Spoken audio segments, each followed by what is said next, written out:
La Sociedad Dominica de Medios de Comunicación, Sodomco, presenta A Pensar Más con Rosa María Palacios.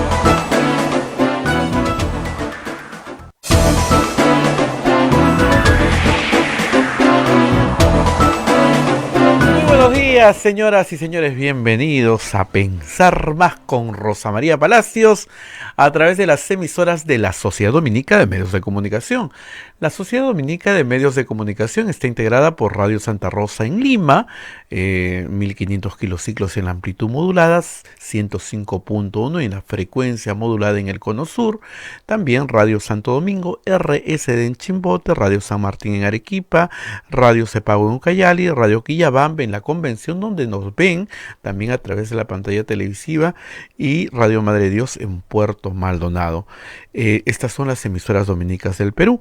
También Radio Huánuco en Huánuco, emisoras amigas, Radio La Voz de Ayacucho en Ayacucho, Radio La Decana y Radio Pública en Puno, Radio San Valentín en Juliaca, Radio Moro en Ancash, Radio Cumbre en Huancayo, Radio Milenio en Satipo. AM Tagua nos ponen podcast en todo el Perú y el mundo, y también tenemos los aplicativos móviles, la página web de Radio Santa Rosa, www.radiosantarosa.com.pe.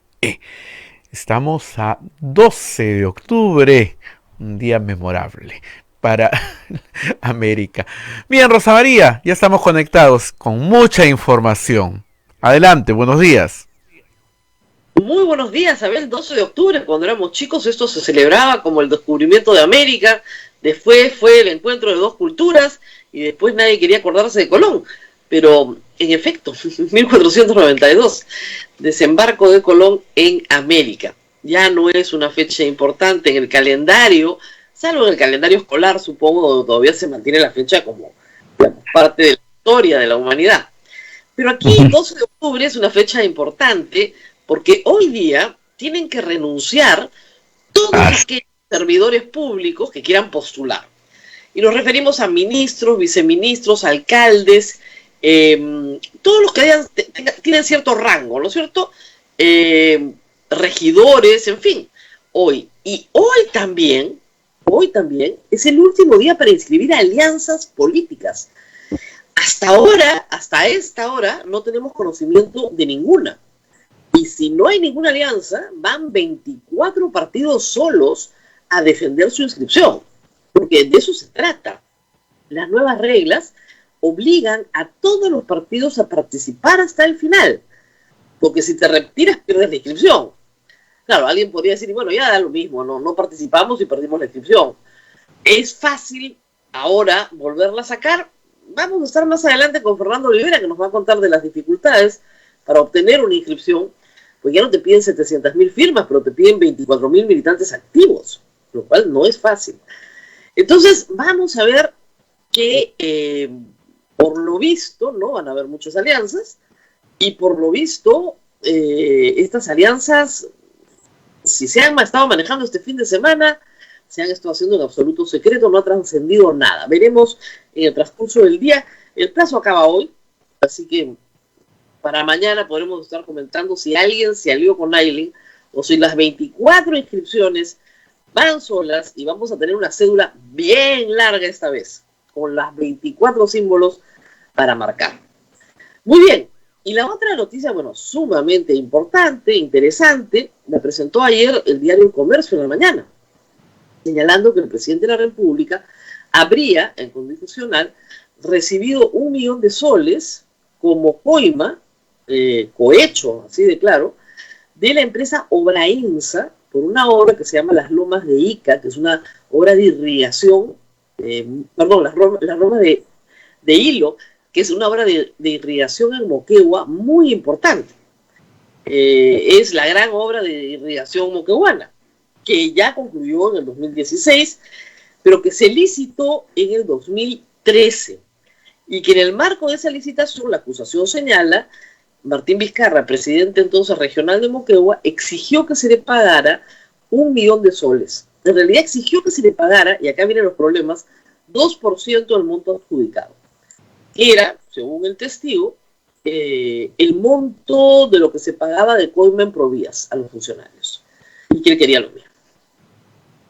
El relato es muy interesante, hay que decirlo, porque, claro, coincide con muchas cosas que pueden probarse. Es decir, se puede probar que Martín Vizcarra se dedicó a la industria de la construcción durante toda su vida profesional, público y notorio. Estudió ingeniería en la UNI, regresó a Moquegua, puso una empresa constructora con su hermano, CIM Construcciones, se dedicaron a obra pública 20 años. Entonces, colocarlos dentro de la industria de la construcción, facilísimo, no se necesita hacer, digamos, mucha investigación. ¿A qué se dedicaba esta empresa de construcción en Moquegua? A hacer obra civil, obra pequeña, porque no tenían tanto aparato, pero también, y ya lo ha dicho el presidente ayer en una entrevista, a ser subcontratista. ¿Qué es lo que pasa? Digamos, por decirles, Graña y Montero gana una obra en el sur del Perú, pero Graña y Montero no tiene toda la maquinaria que necesita en el sur del Perú, la puede tener en otros puntos del país. Entonces, subcontrata con otras pequeñas de ese lugar. El negocio de los hermanos Vizcarras era ser subcontratistas de grandes, contratistas de obra pequeña sí, pero subcontratistas de obra grande, porque ellos no tenían capacidad para entrar y licitar una obra grande. ¿Conocía a Obrainsa? La conocía perfectamente porque había sido subcontratista de Obrainsa. Habían entrado en una sociedad, en un consorcio, para una obra específica, en el 2003. Y de eso quedan registros públicos, hay poderes que estuvieron vigentes hasta el 2009, pero la obra, según el señor Vizcarra, concluyó 2003-2004, ahí terminó esta sociedad para esa obra. A mí me hace gracia cuando los periodistas dicen, son socios. Las socias para esa construcción. No es una sociedad permanente entre las empresas, ni son socios de la misma empresa, sino del proyecto. Muy bien. Entonces, como les decía, el relato es interesante porque los Vizcarra, hermanos, han estado y están, entiendo, el hermano de Martín Vizcarra, en el mundo de la construcción. El relato es interesante también porque dos testigos, las secretarias, colocan a Martín Vizcarra en las oficinas de la calle Cavenecia, en San Isidro, en fechas coincidentes, de acuerdo al testimonio del colaborador eficaz, con la licitación. Aún cuando el presidente anoche ha dicho que las fechas no coinciden, que él ha ido a esa oficina varias veces para hablar del proyecto ya en marcha. ¿Okay? Muy bien. Interesante también porque el proyecto existe, se licitó, o sea, y Obrainsa fue la ganadora, o sea, todo eso es verdad. También interesante porque el colaborador eficaz aporta 2 cheques cobrados por el conserje de la empresa, uno por 400.000 soles, otro por 600.000 soles. Hasta ahí hay varios elementos que yo creo que le dan interés al caso. Pero luego comienzan los problemas. Y los problemas no son pocos en esta denuncia. Primer problema. Hoy día César Romero, en La República, nos da alguna información sobre el problema de los colaboradores eficaces en el caso Club de la Construcción. El fiscal Germán Juárez Atoche, según el testimonio de Romero, hizo saber a los aspirantes a colaboradores eficaces que los años estaban pasando, porque ya son varios años, y que él sentía que lo estaban meciendo, porque no le estaban dando nada que ya no supiera el fiscal. En la colaboración eficaz, el colaborador se reconoce delincuente. O sea, yo soy delincuente, efectivamente, perfecto. Ese es el primer reconocimiento.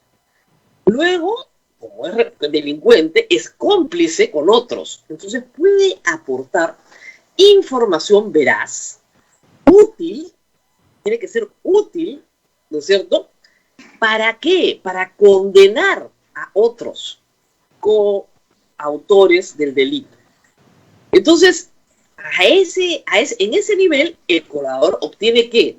Obtiene una sentencia, porque claro que lo condenan si él mismo se ha declarado culpable, pero con una sentencia muy reducida, tanto en el número de años que tendrá que pasar en la cárcel, de repente suspendida su condena, como en el monto de reparación civil. Por lo tanto, es muy conveniente para el colaborador contarlo todo y contarlo de manera oportuna. Tiene que ser útil, veraz y oportuna. ¿Por qué? Porque el que habla primero gana. O sea, si tú llegas al final de la historia, yo también sé, le voy a contar. El fiscal te va a decir, perdón, todo lo que usted nos está contando ya lo tenemos. No necesito su testimonio para condenar a esta persona. Ya no me es útil. ¿Ok? Esto es bien importante. Entonces, el colaborador que aparece tiene un código, ayer en el reportaje del Comercio, tiene un código del año 2018. 2018, 2019, 2020. Es decir, ha tenido bastante tiempo para contar algo importante, contundente, ¿no? Además, ustedes entenderán que la fiscalía, como cualquier fiscalía, tiene la lógica de buscar a quién, a los peces gordos, a los que se conocen como los cabecillas, a los que han mantenido el liderazgo de una organización criminal. No quieren a los chiquitos. Y, lamentablemente, y eso también hace verosímil la historia, los expresidentes del Perú tienen varios de ellos problemas con la justicia por coimas en obra pública. El más notorio de todos, pues Alejandro Toledo, donde tienes la plata, el tránsito del dinero, la declaración del testaferro, la declaración del pagador, es decir, completo y fácil de probar, ¿ok? En el caso del Club de la Construcción, el esquema ya está aprobado, la participación en el esquema está aprobada. No hay mucho más que arañar ahí, porque la verdad no sé por qué no se inicia el juicio oral y condenan a todos los que tienen que condenar, que no son pocos, ¿ok? Pero muy bien, según el testimonio de Romero, como les contaba, el fiscal Juárez Atocho le mandó a decir a los abogados que estaba harto de que lo estaban meciendo y que no le daban nada contundente y que les iba a negar a todos la colaboración eficaz. Porque no les estaban dando nada que sirviera, nada que él no tuviera por otro medio. Entonces, además les exigió que se presentaran no con dichos, sino con pruebas documentales. Es en este contexto que arranca en julio que en septiembre se da este testimonio. Hace 2 semanas, o 1 semana, según la crónica de Graciela Villasís. Entonces, la primera pregunta que uno se hace es, ¿por qué un colaborador eficaz que desea salvarse de ir a la cárcel no nos cuenta esto en 2018? Tú no te guardas esta pepasa, pues, ¿no? Es tremenda información. La segunda cosa que he escuchado es que hay gente que dice, no, es que, ¿por qué le hacen caso a Barata y no le hacen caso a este colaborador eficaz? Todos son iguales. No todos son iguales. Si todos los colaboradores eficaces fueran iguales, a todos les darían el beneficio. Ni a todos no les dan el beneficio. No basta con que yo me presente y diga, ya, yo soy colaborador eficaz, ampá y me salvo. No, me tienes que dar algo. Barata ha dado una estructura completa, una organización completa de corrupción dentro de una empresa constructora que tiene un banco con depósitos bancarios, con testaferros, que también han dicho para quién cobraron y por qué cobraron. Es decir, hay una estructura completa, con muchísima información, con codinomes, con MyWebDay, con sistemas encriptados, con correos electrónicos, con, digamos, una maraña de información. Lo que ha dado ese testimonio es una información muy plana. El señor Vizcarra vino, nos tocó la puerta, pidió plata, se la dimos. ¿Cómo se la dimos? En efectivo. Y se la llevó en un sobre. Nada más. Eso es todo lo que hay. El testimonio de 2 secretarias que dicen que sí lo vieron en la oficina. El testimonio del conserje que dice, sí, yo cobro los cheques que los jefes me dan para cobrar. Normal. Y el tema de la avioneta. Eso es todo lo que hay. Entonces, no es Barata, pues. No es Maiman diciendo, miren, yo la plata la hice saltar de Israel a Londres, de Londres a Nueva York. Ahí formamos una empresa en Costa Rica que se llamaba Ecoteva con testaferro. No hay nada de eso. No hay ni los saltos de la plata, nada.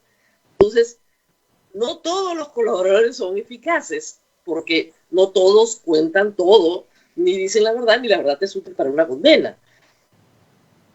¿Se dan cuenta? O sea, Pinchi conseguía condenas, Barata consigue condenas. El señor probablemente no, porque no ha aportado más que su dicho. Sí ha aportado 2 cheques, pero pueden corresponder a otras operaciones, no necesariamente a esa. Entonces, el testimonio me parece inoportuno por lo tarde que se ha dado.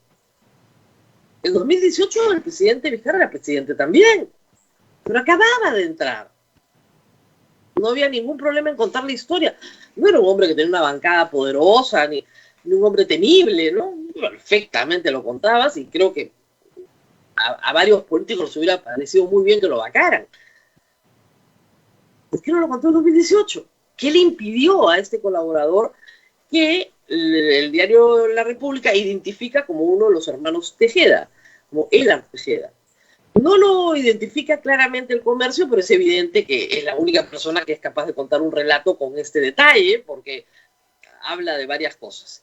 Entonces, el primer problema, como yo digo, está en el relato del colaborador, en la oportunidad.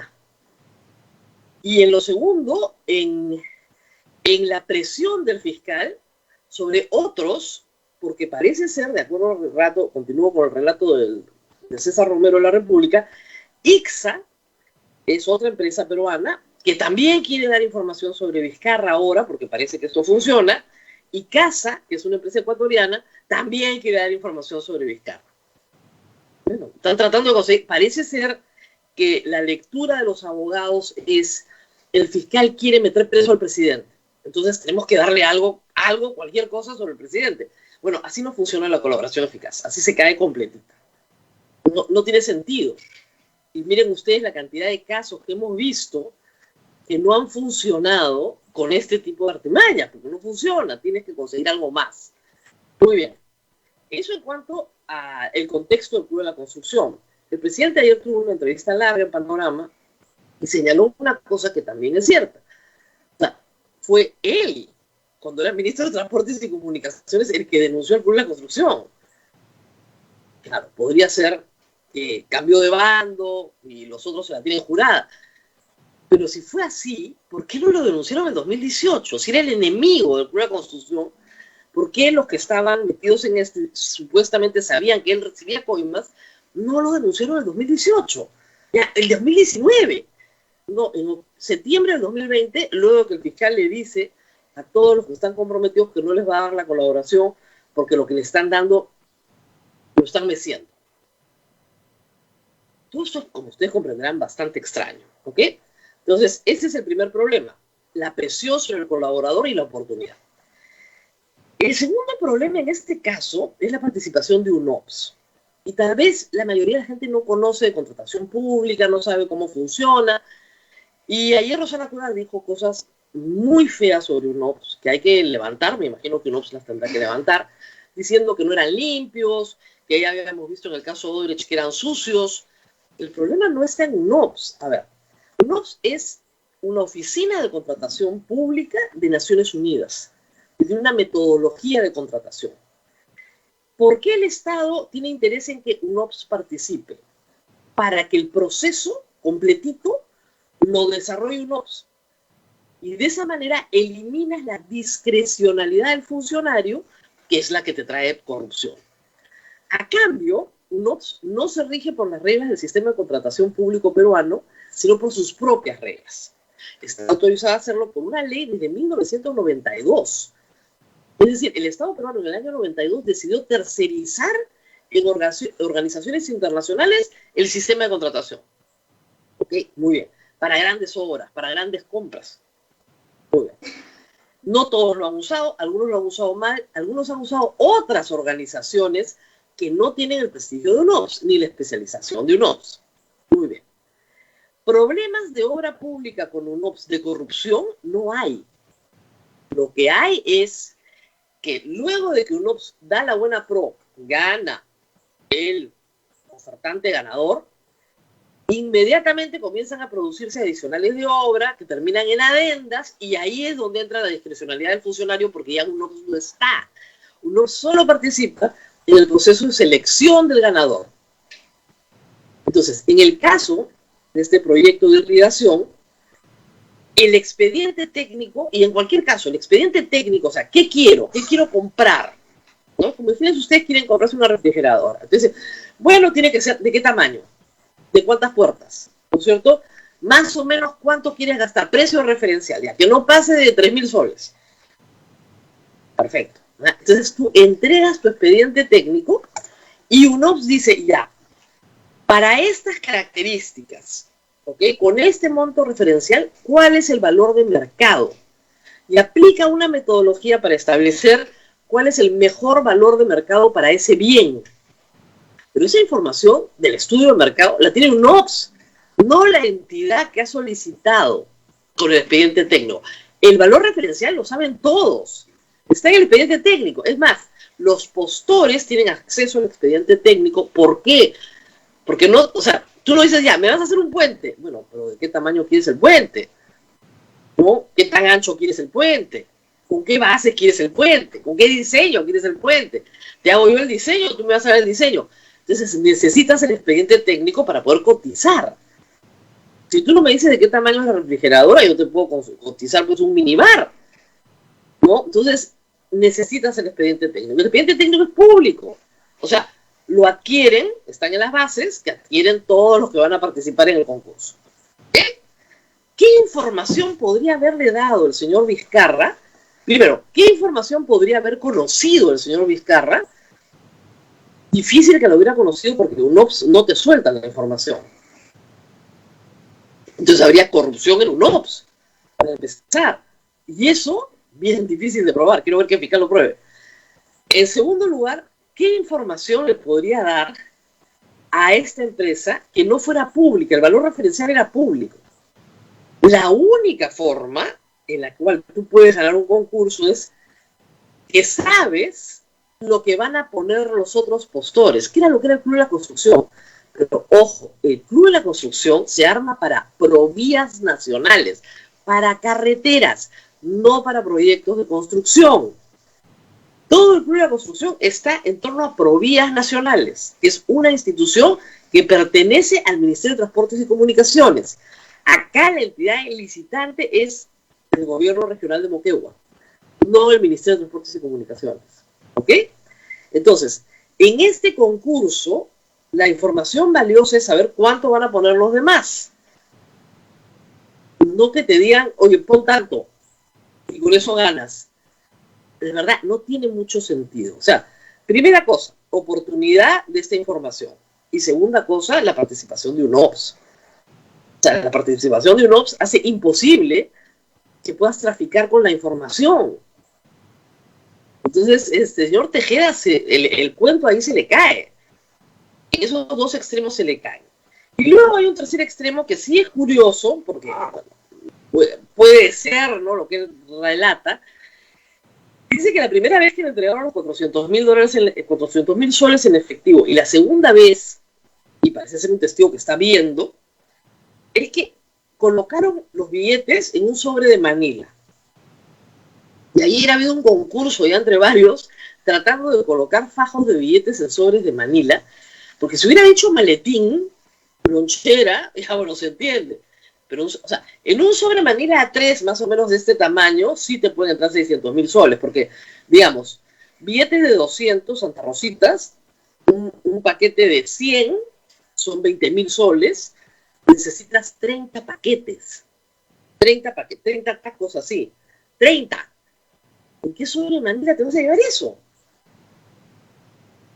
Entonces, en los detalles está el diablo, porque ahí te das cuenta que el cuento está armado sobre la base de hechos ciertos. Es Vizcarra sí fue a la oficina. Bingo. En esa fecha, ¿qué cheques en efectivo cobramos? Estos. Eran para Vizcarra. Se te cae todo el caso. No tiene sentido. No tiene ningún sentido. Entonces, tienes que ser abogado del diablo acá para poder ver dónde están los detalles.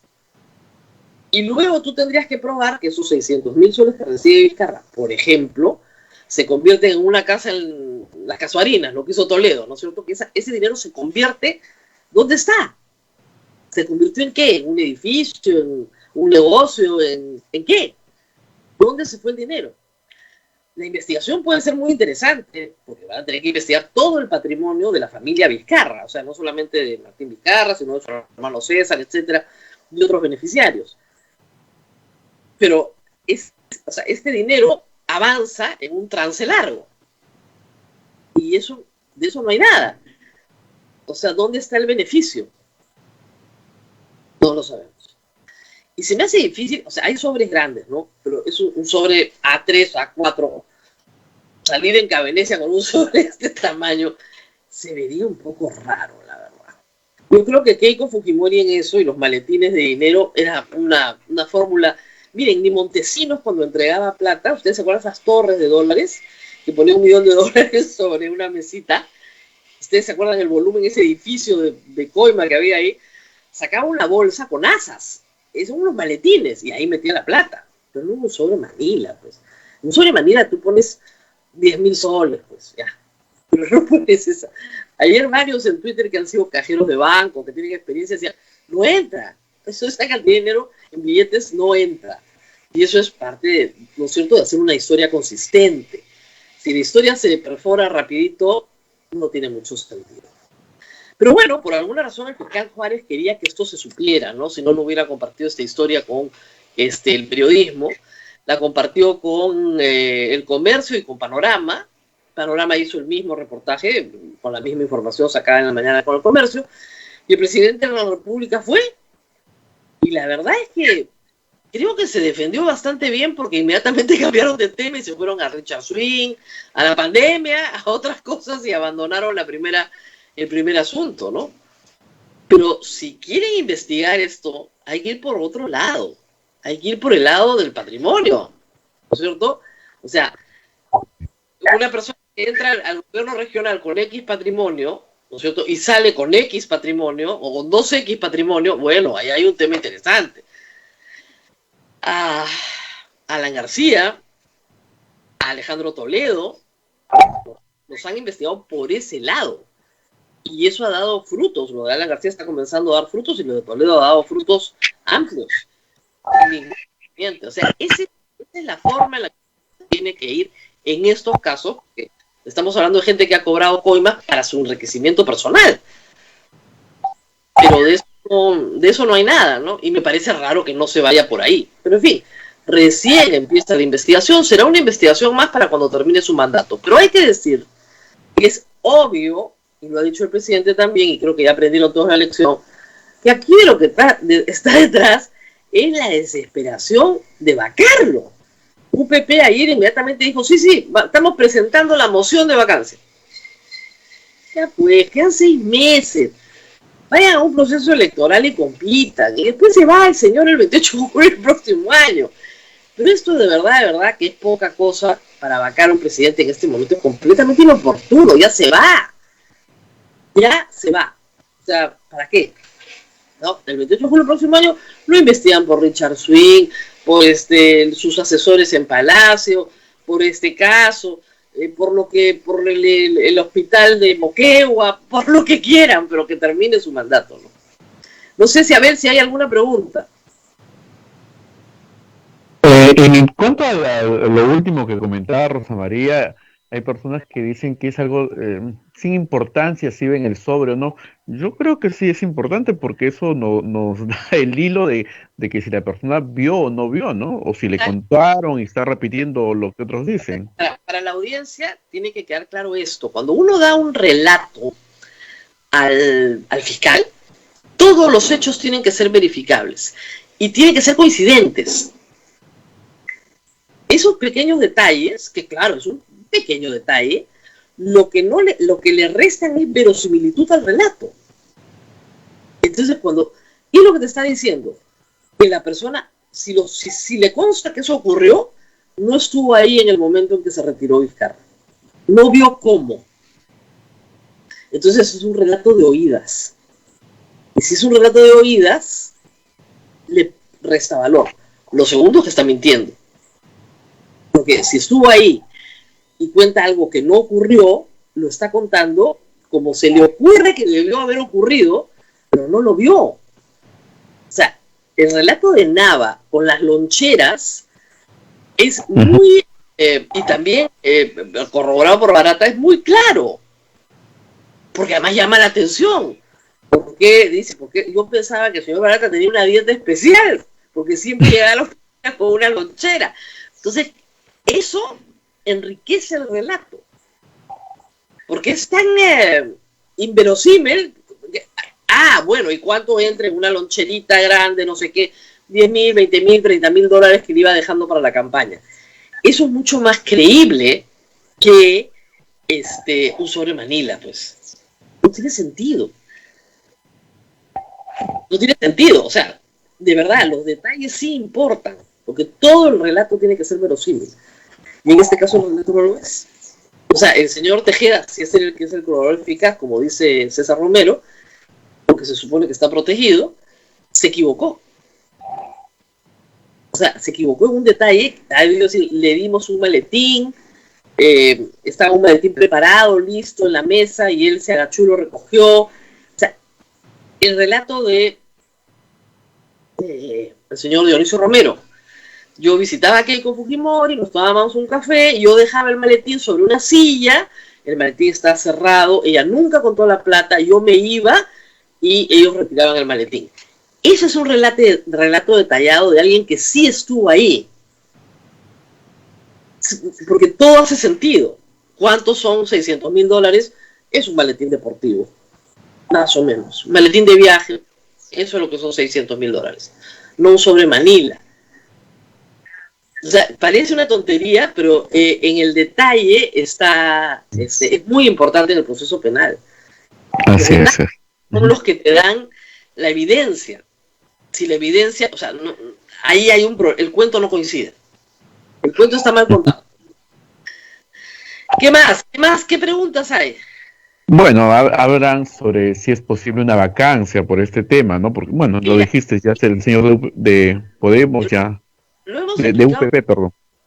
Lamentablemente en nuestra Constitución, esa puerta está abierta porque nadie se ha encargado de cerrarla. Yo espero que justamente el Tribunal Constitucional tiene pendiente una acción de competencia que debería delimitar esta institución. Y se va a pronunciar en un par de meses probablemente. Y yo sí creo que es importante ese pronunciamiento para cerrar una puerta que nunca debió abrirse de la forma en la que se ha abierto. Porque lo único que hace es darle inestabilidad al Ejecutivo en un contexto de elecciones. Estamos en un proceso electoral. Yo no sé si a veces parece que los que tienen que entrar a esta competencia no quisieran entrar a esta competencia. Están más interesados en vacar al presidente, de hacer al señor Merino presidente de la República. Yo no sé por qué el UPP tiene esa desesperación de hacer a Merino presidente de la República, francamente. Pero las elecciones ya fueron convocadas. Si creen que van a perder, bueno, retírense, pues, por último, ¿no? Pero ya están convocadas. Todos los grupos políticos están trabajando en eso. Vacar al presidente a 6 meses de las elecciones y a 9 meses de salir del poder, francamente, no tiene ningún sentido. Parece ser parte de eso. Ahora, yo no entiendo por qué este señor Tejeda y todos los grupos de construcción, si querían vacar al presidente Vizcarra, no lo hicieron en el año 2018, ¿no? Así hacían a Meche Arauz presidenta, entonces coincidía más con lo que deseaba ese grupo, supongo. ¿Por qué ahora, no? Es raro. Según el presidente, yo lo dudo, pero según el presidente es porque él salió a decir que quería resultados sobre los casos de Odebrecht. Y que le sacan esto. Pero la verdad es que, hay que decirlo, no hay resultados pues en los casos de Odebrecht. ¿Qué vamos a hacer? Es poquísimo lo que se ha avanzado. O sea, en materia de condenas, ¿no? ¿Qué condenas hay? Una en Ancash, que no es parte del equipo Lavallato, pero del equipo Lavallato, de los fiscales, ¿cuántas condenas han conseguido? Condenas finales, definitivas. Estamos hablando de un caso que arranca el 2017, 2018, 2019, 2020. 4 años, sin condenados. Ya, pandemia, todo lo que ustedes quieran. Ya. Hola. 4 años. Raro, ¿no? Hola. Hola, estamos con Fernando Olivera, ya veo que se está uniendo, escucho su voz y lo veo aparecer en el Skype, pero me falta que abra su cámara para poderlo ver. A ver, si te parece, vamos a una pausa. Sí, vamos a la pausa, Rosa María, pero permíteme decirte que nos escribe una oyente de Ferreñafe, la señora Chamaya, y nos cuenta una historia, ¿no? Un empresario, el ingeniero Muñoz, ha donado una planta de oxígeno para el hospital y tienen problemas con la instalación, el Ministerio de Salud le está demorando y necesitan la planta de oxígeno, así que un llamado a los amigos del Ministerio de Salud para que ayuden y Ferreñafe pueda tener la planta de oxígeno que necesitan, ¿no? Así que Así eso es lo que nos están pidiendo desde Ferreñafe. Uh-huh. Que no hayan problemas burocráticos en un asunto tan grave como la provisión de oxígeno, por favor. Ya no es la primera vez, recuerden ustedes, acá en Auja, que ya tienen sus plantas. Ojalá, como les reitero, que esto se arregle rápido, que el Ministerio de Salud entiendan que la gente está desesperada por tener sus plantas de oxígeno, que no pone el Estado, que lo están poniendo particulares. Sí, es una donación de un ingeniero ferreñafano y lo da con mucho cariño para su pueblo, dice, y tiene problemas con la instalación. Y también saludar a Radio Quillabamba, que está de aniversario, Rosa María, 54 años. Así que vamos a la pausa y volvemos con el señor Fernando Olivera y nos va a contar la historia. ¿Qué pasa en el Jurado Nacional de Elecciones? ¿Qué pasa Pausa y volvemos. Sodomco, Sociedad Dominica de Medios de Comunicación. Hola amigos, los saluda Rosa María Palacios. Quiero invitarlos a celebrar el 64 aniversario de Radio Santa Rosa, este 15 de octubre. Lo vamos a celebrar virtualmente, con un concierto musical y con un sorteo. Radio Santa Rosa es una emisora pastoral que necesita del apoyo de sus oyentes para su sostenimiento y para mantener su independencia.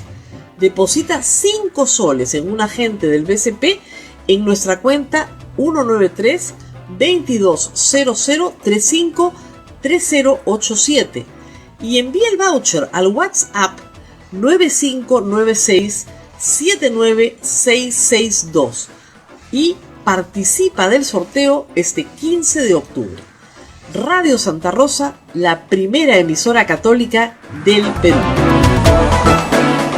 Antes, para hacer su tarea, María tenía que recorrer un largo camino hasta la biblioteca más cercana. Ahora que tiene HughesNet, el internet satelital número 1, solo camina a la sala de su casa para tener acceso a la mejor educación. HughesNet te ofrece planes desde 20 megas, Wi-Fi incorporado y más datos para estar siempre conectado. Visita internetsatelital.com.pe y recibe el primer mes gratis. HughesNet, el internet satelital que llega donde otros no llegan. Aplican términos y condiciones. Mes de octubre, mes del Señor de los Milagros, mes de nuestro aniversario. 15 de octubre, Radio Santa Rosa, comunicando buenas nuevas en tu vida.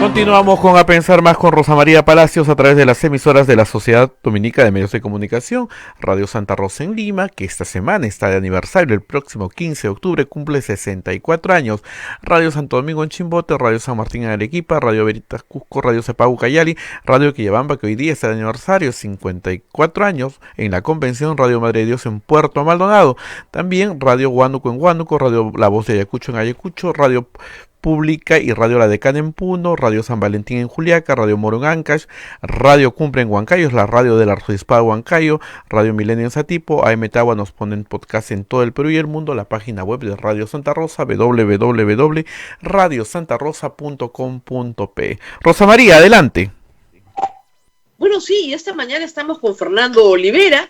Él anunció públicamente que lograba inscribir el Frente de Esperanza, que había cumplido con todos los requisitos exigidos por la ley, nuevas normas, 24.000 militantes, comités, etcétera, en todo el país. Recuerden ustedes, el Frente de Esperanza también llegó como candidato presidencial en 2016 a Fernando Olivera. Nadie olvida el famoso debate, por supuesto, con Alan García, pero el Frente no pasó la valla y ha tenido que reinscribirse ahora con las nuevas reglas. Cuando parecía que Fernando Olivera llegaba al día final, ya con todo armado, Para hacerles corto el cuento, el jurado le ha dicho no. Han apelado, pero Fernando Olivera nos va a contar todo este drama electoral y le puede pasar a cualquiera, y por eso hay que escucharlo. Muchas gracias, señor Olivera. Por favor, el micro es suyo. Cuéntenos qué ha pasado y por qué no ha podido usted remontar los obstáculos que hasta ahora le pone el jurado. Buenos días, Rosa María.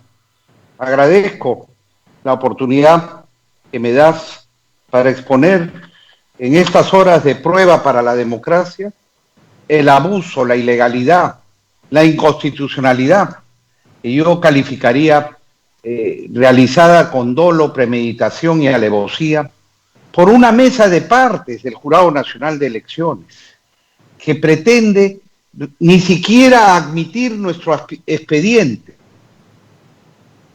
en donde la mesa de partes se quiere constituir en más poderoso que el propio presidente del Jurado Nacional de Elecciones, que el Pleno del Jurado Nacional de Elecciones. Él por sí y ante sí nos tira un portazo en la cara cuando hemos cumplido todos y cada uno de los requisitos que la reforma política aprobó y publicó a fines de agosto. A fines de agosto se pone la ley que exige 24.800 afiliados. Antes eran adherentes, ahora son afiliados, militantes del partido. Y exige 67 comités provinciales. En menos de un mes, con cuarentenas, carreteras cortadas, distanciamiento social, con todas las dificultades propias del coronavirus, hemos logrado 29.276 afiliados y 75 comités. O sea, hemos superado largamente los requisitos impuestos por la ley y en el reglamento que ha pedido el Jurado Nacional de Elecciones. Pero ¿qué sucede? En una instancia que dice que es para verificar las formalidades de la solicitud que se presenta, este jefe de la mesa de partes se pronuncia hasta sobre el y entonces presentamos el 29 de septiembre el expediente todo completo en los requisitos que nos permitieron cumplir, porque ya el 29 de septiembre había un requisito que estaba bloqueado, que no era obligatorio, lo ponían en su portal, el requisito de ubicación de comités. ¿Por qué? Porque no van a verificar comités en estas épocas de pandemia, ¿no? Y, o sea, no podíamos presentar los croquis, las fotos. Le digo esto para que vea la mala fe con que han actuado. Nos bloquean ese requisito y después nos lo ponen como observación. ¿Cómo nos van a observar lo que no podíamos presentar? ¿No? Porque todo esto era a través del portal. Dicho sea de paso, los libros de actas, le voy a traer uno. Espero que no se vaya. ¿Ah? No, acá estamos. No hay ningún problema, acá estamos con Fernando Olivera. Se ha parado a traer un libro de actas para que veamos, digamos, la naturaleza de la organización política y cómo ha sido constituida, que es lo que tiene que verificar el jurado, ¿no? Y la organización de real. Así es. Aquí tenemos libros de actas donde usted ve cómo esto teníamos que llenar en épocas de pandemia, ¿no? Con foto, con huella digital, con firma. Todo esto existe. Esto no es invención. Y esto, una vez que lo teníamos acá en el libro de actas, teníamos que primero legalizarlo con notario, después escanearlo, ponerle sistema de búsqueda, firma electrónica y todo lo que... y la digitación, por supuesto, digitar miles y miles de datos.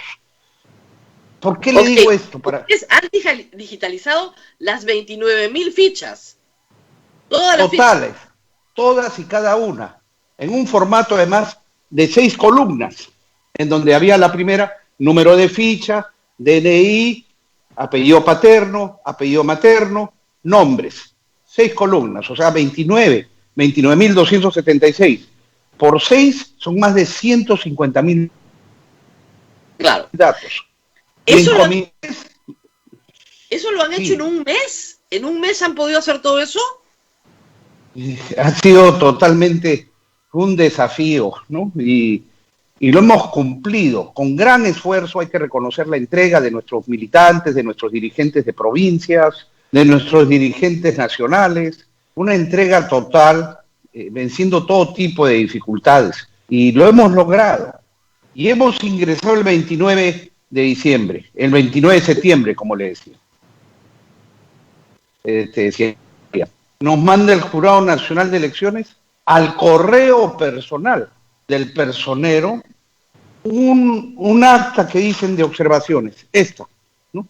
Al correo personal, donde no tiene firma digital, y subrayo lo del correo personal, porque la ley del propio Jurado Nacional de Elecciones obliga a notificar en la casilla electrónica.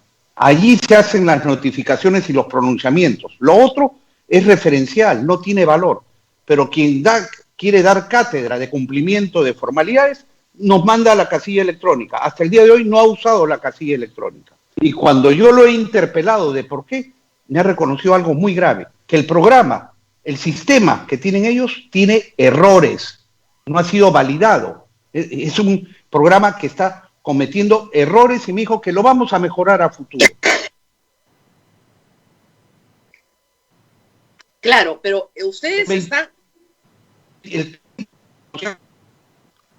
Sí. No, lo que les preguntaba, ustedes están, bueno, muy bien, entonces, ¿qué es lo que el jurado ha emitido un acta de observación? ¿Ustedes han levantado esas observaciones? Todas y cada una de las observaciones. Observaciones desde que faltaba fecha en un certificado de trabajo del personero técnico, nos pusieron algunas maliciosas para que no las pudiéramos cumplir. Habíamos presentado certificado de Indecopi sobre el símbolo partidario, que no estaba reservado por nadie. Y nos piden de reserva de denominación del nombre, que ya lo habíamos presentado con SUNARP, que ya lo tenían desde que iniciamos el trámite, sabiendo que Indecopi en estas épocas demoraba de 4 a 5 días la expedición de esos certificados, y nos daban solamente 2 días hábiles, y en un horario restringido. Es decir, mala fe ha habido, había como consigna, al frente Esperanza, a Olivera, afuera como dé lugar. Y cuando nosotros hemos cumplido todas y cada una de las observaciones en un plazo reducidísimo de 2 días, después, con toda descaro y violando la ley, nos notifican diciendo que la solicitud no ha sido aceptada. Ni siquiera nos ponen un fundamento. Tenemos que ingresar. ¿Quién emite esa resolución? ¿El jurado mismo? El jurado, el pleno del jurado, no. Por eso es que yo estoy demandando y hemos presentado una apelación y esperamos que los superiores de este Luis Ernesto Grillo Tegue, jefe del servicio al ciudadano, es la mesa de partes. Rosa María, no es otra instancia, es la mesa de partes que tira el portazo, no solo a 29.276 ciudadanos, sino a todos los peruanos que tenemos derecho a elegir libremente y que el Frente Esperanza, cumpliendo los requisitos, puede estar ahí como una opción de elección para los peruanos. Se está atentando el derecho no solo nuestro, sino de todos los ciudadanos. Y entonces... Ustedes ya presentaron la apelación contra esa resolución, como dice usted, de mesa de partes, con el ánimo de que se las responda a ¿quién? El mismo jurado. El Jurado Nacional de Elecciones en instancia superior. Pero quiero decir algo más, Rosa María. Cuando yo voy a reclamar, porque por supuesto no te contestan el teléfono, ahora la última, que para hablar con la secretaria de alguno de estos señores que se siente todopoderoso, tienes que pedir cita por escrito, y te tratan con la punta del pie ahí al ciudadano en las ventanillas. Esto es inaudito, y puede dar fe cualquier ciudadano que va al Jurado Nacional de Elecciones. Y finalmente fuimos, cuando nos notifican esto, y reclamamos, y dijimos, usted no ha visto el material que hemos subido levantando las observaciones. ¿Y qué termina dando? Dice que a raíz de nuestro reclamo, hizo una nueva auditoría a lo que habían sacado. Y entonces me la muestra, aquí está, ¿no? Me la muestra y me dice, aquí está la auditoría. Y claro, como nosotros ya estamos corridos en esto, y hablando en lenguaje popular, somos moscas, ¿no? Le pedimos, a ver, vamos a verla. Y encuentro que el propio documento del Jurado Nacional de Elecciones es auditoría. Hecho el 5 de octubre, nos daba la razón. Habíamos levantado las observaciones. Nos habían puesto 2 observaciones que no tenían la estructura, el padrón de afiliados, y que habían errores de letras mayúsculas y minúsculas, numeritos en el digitado del comité de afiliados. Y sin embargo, en este documento, ya no hay esas observaciones y nos sacan nuevas observaciones. Nos dicen que en el digitado del comité, de los comités partidarios, nos hemos equivocado en escribir dos ubigeos en el título. En vez de poner 13.500, pusimos 13.501 en un número del título, en dos ubigeos. Y luego nos inventan que nos hemos equivocado en tres números de fichas de afiliación. En vez de poner 29.354, pusimos 29.355. Y por esos 5 errores de digitación, que son menos de 2/100 milésimas de error, es decir, tú vas a un examen de digitación, sacas 19.999, ¿no? Y te expulsan de la universidad, te botan del colegio, ni siquiera te quieren tomar el examen. Eso es lo que están haciendo. Y con algo más, mira, Rosa María, con las observaciones que ellos hacen, como hemos presentado más que los requisitos, ¿qué reconocen? Comités 68, cuando el mínimo son 67. O sea, ya está. ¿No? ¿Y qué reconocen? 29.200 afiliados, cuando el mínimo es 24.800. Y sin embargo... O sea, aún cuando les quitaran esos 5 errores, igual cumplen. Así es. 5 errores que los rectificábamos en 5 minutos. Claro. Pero no. Aquí te hacen nuevas observaciones fuera de plazo y además no te permiten rectificarlas. Es decir, igual vas muerto, igual te ejecutan. Ahora, le podrían decir, señor Olivera, usted ya conocía estas reglas desde antes, ¿por qué lo han hecho todo al filo, al último minuto, a la peruana, contra el reloj? Bueno, sin menospreciar ni subestimar a los peruanos, porque hay peruanos que hacemos las cosas bien. Es verdad que hay esa costumbre de dejar todo para último minuto, pero por favor, Rosa María, con solo 30 días lograr esto, no sabes lo que ha sido. No sabes lo que ha sido. Pero ¿por qué recién se animaron en julio? Recién se ha animado usted. ¿Por qué? Perdona, nosotros hemos sido los primeros en comprar el kit. Lo que pasa es que de nuevo esa mesa de partes, cuando fuimos los primeros. Nos empezaron a poner trabas para darnos el kit electoral. Se demoraron más de un mes en entregárnoslo. Cuestionaban que el Frente Esperanza no podíamos tener ese nombre, que había por ahí un movimiento regional que ya no estaba vigente, pero que no podíamos tenerlo. Toda una controversia. Y cuando ya empezábamos y estábamos juntando, fíjate, Rosa María, con foto incluida, con huella digital, vino la cuarentena, que inmovilizó a todo el Perú y que hasta el día de hoy hay una buena parte del Perú que está en cuarentena, con carreteras cortadas, y como digo, esto ha sido heroico, con mucha mística, con mucha responsabilidad. Nos hacen observaciones y nos exigen, por ejemplo, yo te digo, y todo esto tenemos que tenerlo en original, ¿no? ¿Cómo nos remiten información, por ejemplo, de Requena, ¿no? A 6 horas de Iquitos. En Iquitos, los vuelos están saliendo y no con la misma frecuencia, pero en muchas partes ni siquiera buses salen.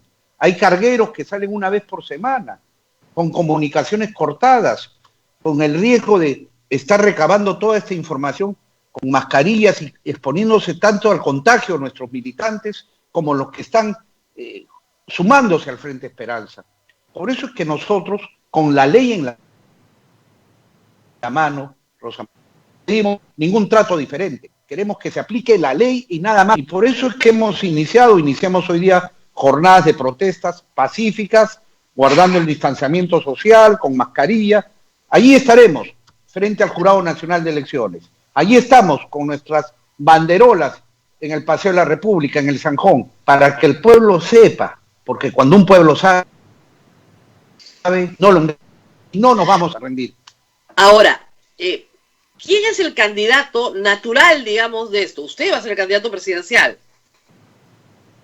Yo no voy a ocultar que el pedido de las bases del partido es que yo asuma esa enorme responsabilidad de liderar al Frente Esperanza para que seamos como somos, la alternativa de los peruanos que queremos refundar el Perú el próximo 28 de julio, acabar con este sistema de corrupción y hacer una democracia en donde realmente rescatemos la fe, la credibilidad del pueblo en el sistema democrático, con más democracia directa y con propuestas de cambio en democracia, y en algunos casos de cambios radicales, porque para acabar con el sistema de corrupción tenemos que hacer cambios radicales y lo vamos a lograr. Por eso es que nosotros sentimos todo este operativo de querer impedir a como dé lugar nuestra participación. No, yo he rechazado propuestas de vientres de alquiler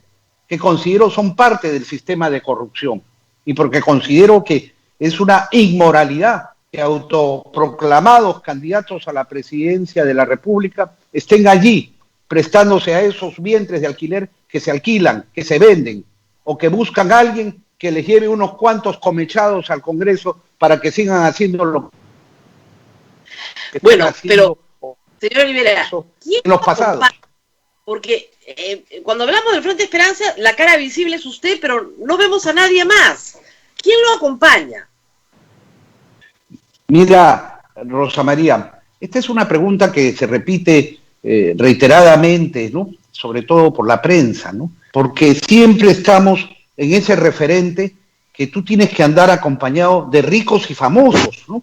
De mediáticos, de opinólogos, de los que saben todo y desconocen a esos llamados invisibles, ¿no? Aquí en el Perú hay muchos profesionales, muchos técnicos, muchos peruanos comprometidos con el futuro del Perú, con el presente, muchos jóvenes que nunca han tenido la oportunidad y que sin embargo aquí en el Frente Esperanza se están identificando. Y yo le adelanto que habrán rostros que darán la talla, no de repente famosos, famosísimos, que esos que nunca salen en televisión, esos que nunca están en la radio, esos claro, son pero los que junto con nosotros vamos a cambiar el Perú, vamos usted, a hacer la realidad de esperanza.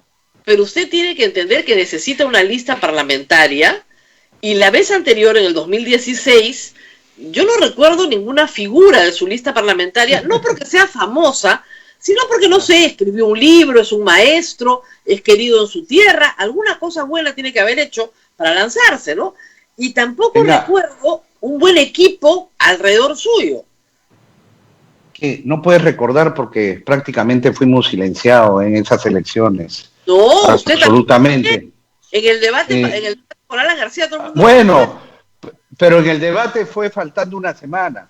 Rosa María, yo te quiero decir, sin ánimo de confrontar ya con nadie, porque nosotros queremos mirar al futuro, no queremos vivir de un pasado vergonzante, ni de resentimientos, ni de odios, porque aquí tenemos que unirnos los peruanos para sacar al Perú adelante en medio de la crisis y el país que nos van a dejar en bancarrota. Pero un conocido medio nacional, quién sabe, el más referencial de la prensa nacional, el día que escribimos nuestras candidaturas a la presidencia, lo hicimos en un horario apropiado. Al día siguiente dio cuenta, en primera plana, y éramos 19 candidatos. ¿Sabes cuenta de cuántos candidatos dio? De 18 candidatos. Ponían la foto del candidato, la plancha presidencial, el nombre del partido, el símbolo. Y el Frente Esperanza, Fernando Olivera, Carlos Cuaresma y Juanita Avellaneda, no existíamos. ¿Y sabes por qué no existíamos, no? Porque yo en ese entonces, yo venía denunciando el caso Lavajato. Cuando ya aquí en el Perú todavía no se sabía, yo ya venía denunciando tanto que en el memorable debate que tú has recordado con Alan García, uno de los temas que yo le emplacé fue por las coimas de Odebrecht y el caso Lavajato. Y lo dije en el debate de la Contraloría, en el debate de Proética, en el debate de Transparencia, pero estaba silenciado. Y cuando los medios controlados por la corrupción me invitaban como para cumplir y decir que eran democráticos, no me dejaban ni siquiera hablar, ¿no? Y me hablaban, me macheteaban, me sacaban cosas de hace 15 años, ¿por qué usted le hizo los deditos? ¿Por qué las cartas? O sea, teníamos que hablar de propuestas, no nos dejaban hablar de propuestas, y además nos daban 3 minutos, ¿eh? Ya cumplimos, siéntese ahí. No, conmigo estuvo largo, ¿ah? Por eso digo, Conmigo estoy haciendo diferente. Además, nos fuimos a visitar las escobas de San Martín de Porres. Efectivamente. pero tú, Rosa María, justamente eres la excepción que cumple la regla. Algo se le Que pudo confero, pero ¿sabes qué? Vamos mirando al futuro, y vamos a darle también la oportunidad a todos aquellos que han cometido errores, que rectifiquen, ahora que sean verdaderos demócratas. Esta es una causa democrática, por ejemplo, total, ¿no? Que afecta el derecho de participación de los peruanos, el derecho de elegir y ser elegido, por obra y gracia de un jefe de mesa de partes, aprendiz de dictador, que está por encima de la ley y de la Constitución.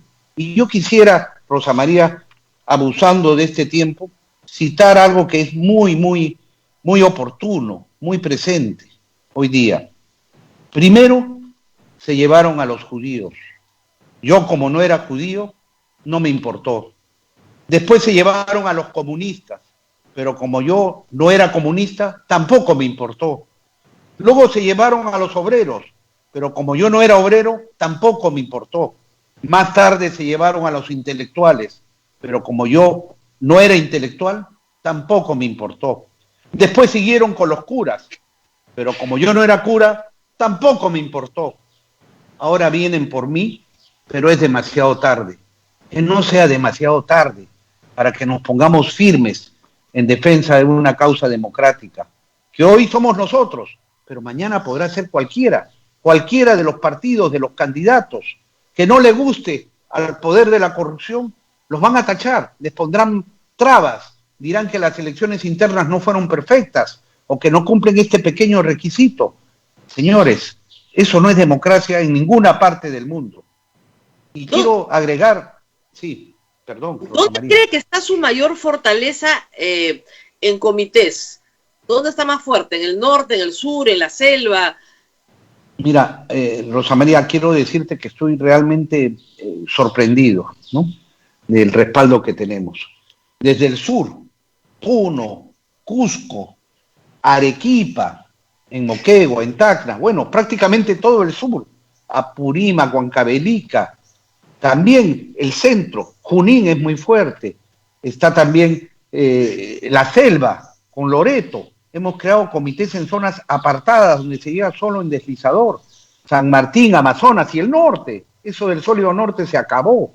¿Ah? Eso ya es historia. Y que tiemble Acuña también, porque le vamos a dar duro y parejo en lo que cree que es un patrimonio. Porque la conciencia del pueblo no se compra con plata como cancha. Ahí tenemos Tumbes, Piura, Chiclayo, La Libertad, Ancash. En todo el Perú. No, y siguen y las manifestaciones son impresionantes. Cómo hay organización verdadera.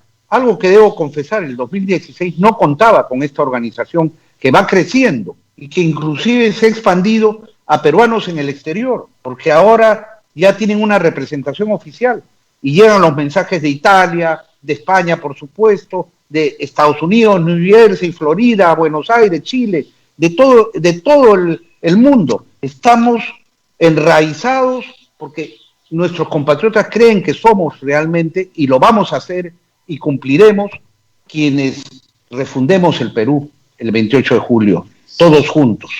Y no solo con palabras, Rosa María, porque gran parte de la crisis de la democracia es la estafa política, los politicastros que prometen y no cumplen lo que prometen. Yo el 28 de julio plantearé, entre las reformas constitucionales, que el mismísimo presidente de la República y los congresistas, por supuesto, podrán ser revocados del cargo, si es que no cumplen lo que prometen.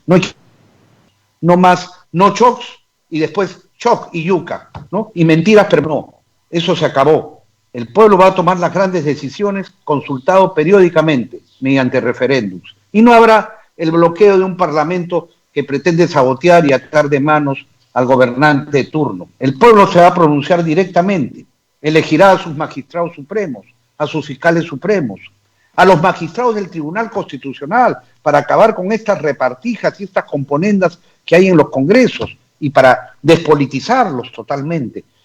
En fin, tenemos mucho por hacer, pero hay que hacerlo. ¿Va con usted gente del FIM, del Frente Independiente Moralizador? Porque Cuaresma lo acompaña desde el FIM. Carlos Cuaresma es el secretario general del Frente Esperanza. Carlos Cuaresma ya fue mi candidato a la primera vicepresidencia. No solamente ha sido congresista constituyente, sino que ha sido exitoso presidente de la región Cusco, en donde, entre otros logros, se crearon las condiciones para que el proyecto del gas de Camisea saliera adelante, después de décadas en donde era bloqueado ese proyecto por una oposición ideologizada, en donde tú puedes tener críticas como las tenemos ahora, sobre cómo, por ejemplo, el costo del gas en el propio Camisea es el más caro del mundo, el precio del gas, lo que llega al consumidor, y cómo no llega ese gas de Camisea al sur del Perú. Es increíble, y que el proyecto ese del gasoducto esté paralizado por la corrupción y que no haya ninguna salida para que los peruanos nos beneficiemos, y sobre todo el sur del Perú, de esa riqueza natural tan grande y que nos ha bendecido Dios con ella, pero significa ingresos, impuestos que se han pagado, que ha traído desarrollo a la región del sur. Ahí se crearon esas condiciones, pero además se elevó el nivel de vida del magisterio, de salud, en fin, se hicieron obras directamente por administración, donde no ha habido ningún tipo de cuestionamiento. Es el único presidente regional del Cusco que no está preso, no ha sido procesado. Todo el resto, 4 o 5 presidentes están presos, condenados. Ese es el destino del Cusco que nosotros vamos a revertir. Pero así como él, tenemos efectivamente bases que vienen del Frente Independiente Moralizador y mucho joven, mucha juventud, que nos ha descubierto en gran parte a partir de ese memorable debate con el monstruo grande que pisa fuerte, que sabe Dios dónde estará, y que estamos nosotros comprometidos con esta juventud emergente, llena de esperanza, y por eso es que estamos aquí participando, jugándonos la vida, dándolo todo. Muy bien, bueno, si aspira a la presidencia tiene que saber que a partir del 28 de julio le toca al que le toque bailar con una situación bien difícil. Un país que está en medio de una crisis, un país que probablemente no está completamente vacunado, todavía con una pandemia que no se sabe cuál es su evolución. No es el momento, ¿no? Usted diría, mejor no. ¿Por qué meterse ahora? Porque es un deber con la patria, es un deber con las nuevas generaciones, porque queremos que nuestros hijos, y todavía no es en mi caso, pero más adelante, que nuestros nietos pisen firme, que en un país tan rico como el Perú no haya los niveles de anemia, de desnutrición infantil como los hay hoy en día, para que la educación verdaderamente libere al pueblo y que se invierta en educación desde el vientre materno, protegiendo a ese niño que está por venir al mundo, hasta llegar a que pueda tener igualdad de oportunidades, el que no tiene recursos como el que sí lo tiene. Ese es el nombre de la justicia social hoy día, donde la salud tenga acceso todo, el que tiene recursos como el que no tiene, no que la vida humana valga diferente en función a quien tiene más recursos o menos recursos, como se da en los medicamentos que unos pueden comprar y otros no pueden comprar, que se mueren porque simplemente no tienen recursos y hay un Estado que no cumple su deber. Para que podamos realmente poner en valor todas las riquezas naturales que tiene el Perú y que sin embargo están allí, postergadas, durmiendo el sueño de los justos o mal administradas. Pero todo esto tiene un problema de fondo también, Rosa María, que es un problema de eficiencia en la gestión. Un desafío que tenemos nosotros es crear una escuela nacional de administración pública de nivel para preparar a toda esa gestión pública que debe ser eficiente más allá del gobierno de turno. Aquí vemos cómo nos hierve la sangre cuando cada presupuesto anual termina el año y terminan devolviendo el 30, el 40, el 50% de lo asignado por ineficiencia en la gestión, porque solamente se interesan cuando hay coima de por medio y después no les interesa, pero además no son capaces de sacar adelante un expediente técnico, una licitación con transparencia que se pueda ejecutar. Hoy día tenemos una cartera de proyectos en el plan de competitividad y de infraestructura por cerca de 100.000 millones de dólares, que están listos para ser financiados por los organismos multilaterales, por las potencias mundiales, con recursos propios, pero están durmiendo ahí el sueño de los justos. Nosotros los vamos a ejecutar, lo vamos a ejecutar, creando allí, para empezar, el 28 de julio, vamos a crear cientos de miles de puestos de trabajo de forma inmediata. Y por ejemplo, te digo un caso, el plan de saneamiento está listo para cubrir el saneamiento de 15 millones de peruanos, agua potable, desagüe, tratamientos de agua. No, no les interesa, está financiado, no les importa. Hay negociados también en el tema del agua. Vaya usted, aquí en Lima, en Pachacuta, en la zona de Ventanilla, en el Callao, aquí en cuantos asentamientos humanos, el negociado de las cisternas. Allí pagan el agua más cara del Perú y con menos, con contaminación inclusive. Y hay sabotaje para que se hagan esos proyectos. Es que hay tanto por hacer, Rosa María, y lo vamos a hacer. Hagámoslo. Hagámoslo juntos. Ese es nuestro lema.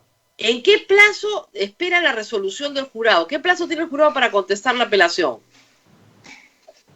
Realmente ahí hay un vacío legal en el TUPA, que le llaman, ¿no? Inclusive para los procedimientos, porque estamos innovando, porque nadie se ha imaginado que una mesa de partes, ¿no?, se irrogue todo este poder para tirar tu expediente al tacho de basura porque te equivocaste en 3 dígitos. Pues realmente... Bueno, pero no hay plazo entonces para el jurado. Nosotros creemos que supletoriamente se debe aplicar el TUO, el texto único ordenado de la ley de procedimientos administrativos, ¿no?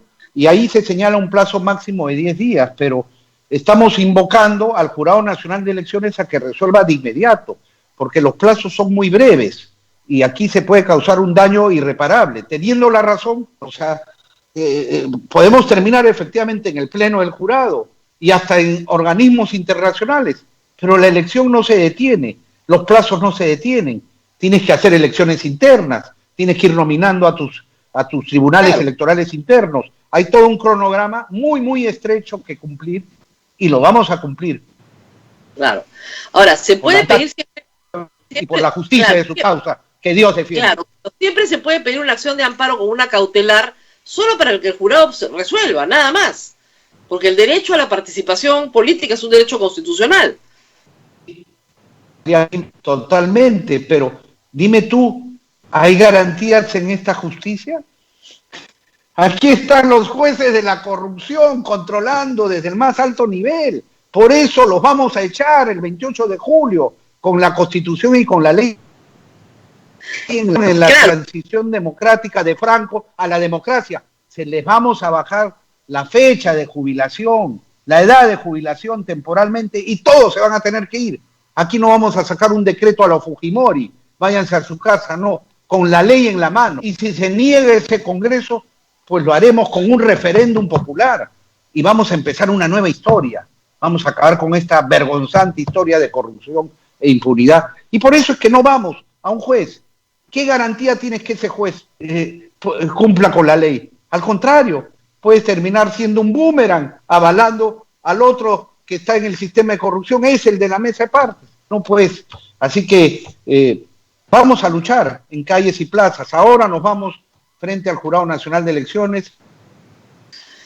¿Desde qué hora van a estar ahí? ¿Desde qué hora van a estar ahí? Entre 10 y 10 y media, pacíficamente, obviamente. Pero bueno, escucharán nuestras voces. Tenemos derecho a hablar. Y que nos escuchen en todo el Perú. En todo el Perú están manifestándose ya. Porque aquí, repito, nadie se rinde. Y no va a dejar de indignarse. Y mucho menos no vale resignarse. Con fe vamos a derrotarlos. Y la democracia no será solo una palabra.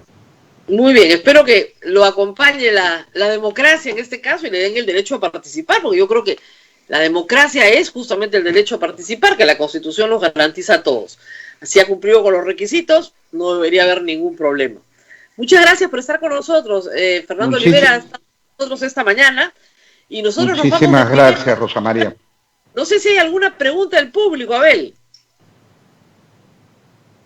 Sí, Rosa María. Bueno, estaban preguntando si el señor Olivera ¿Quién piensa que está detrás de todo esto? Preguntan, ¿qué fantasma creen que está detrás de todo esto? Tiene un fantasma grande, ¿ah? Bueno, nosotros estamos convencidos y un fantasma grande, el monstruo grande. Todo, el sistema de corrupción está tras esta conspiración, están muertos de miedo. Y permíteme, Rosa María, que sepa tu gran audiencia, que sepas tú, que el día que nos estaban notificando este atropello sin nombre, sin precedente en el mundo, pues se metieron a nuestro local, a nuestro domicilio legal. Fuimos a reunirnos allí para deliberar cómo responder, y cuando llegamos a la puerta, ingresamos y todos los anaqueles con archivos estaban abiertos, papeles tirados en el suelo. ¿Qué buscaban? Buscaban nuestras fichas de afiliación y nuestros libros de comité, porque querían robárnoslo, ¿no? Y porque si no, ¿cómo nos presentábamos en apelaciones? Diciendo, nos robaron, aquí está la denuncia policial, nos iban a decir, señor, ese no es un requisito de la ley, vaya usted a llorar a la playa, ¿no? Pero no, nuestros libros de comités, poco más, y dormía con ellos, abrazado, para protegerlos. Y si tenían que meterse, se metían a mi casa, a mi dormitorio, ¿no? Porque así cuidamos la voluntad popular nosotros. Pero ese es el indicador de a quién estamos enfrentando. Es un poder de muchos años, Rosa María. Democracias, dictaduras, gobiernos civiles, gobiernos militares, conservadores, liberales. Todos esos gobiernos tienen un denominador común, que aquí tú debes hacer, diría que lo enseñen. Historia de del historiador Alfonso Quirós. Aquí está todo registrado. La historia de la corrupción desde el que se declara la independencia del Perú. Es decir, la historia del Perú republicano es la historia de la corrupción y la impunidad. Por eso hablamos de refundar la República en el Bicentenario, nada menos. Hay que empezar de nuevo, ¿no? Y limpiar todo de raíz. Esos son los poderes que estamos enfrentando, que están cruzando transversalmente todo, ¿no? Encuestadoras, ya vemos en el Jurado Nacional de Elecciones, en el Congreso, en el Poder Judicial, en la Fiscalía, en los medios de comunicación, en la economía, ¿no? Que con todos sus oligopolios hacen lo que les da la gana porque hay gobiernos que se los permiten y que no revierte las riquezas del Perú a quien realmente necesita y clama por esa posada social a que tiene derecho nuestro pueblo. Muy bien, ahora, Abel, nos tenemos que ir. Nos vamos, Rosa María. Sí, nos vamos, Rosa María. Muchísimas gracias al señor Fernando Olivera por la gentileza de atendernos. No, bueno, soy yo el que agradezco en mi nombre, en nombre del Frente Esperanza, en nombre de todos los que tenemos derecho a ser escuchados, y francamente, sinceramente, lo agradezco profundamente, porque, como repito, cuando un pueblo sabe, no lo engaña a nadie. Gracias, Rosa María.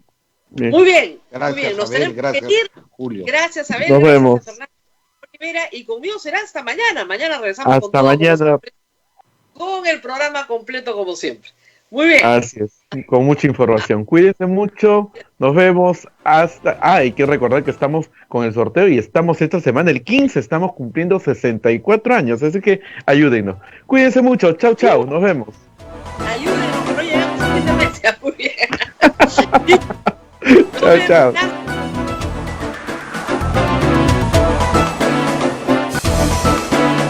Hasta aquí, A Pensar Más con Rosa María Palacios. Este programa fue producido por la Sociedad Dominica de Medios de Comunicación, Sodomco. Únete a la primera emisora católica del Perú, Radio Santa Rosa. Buenas nuevas en tu vida.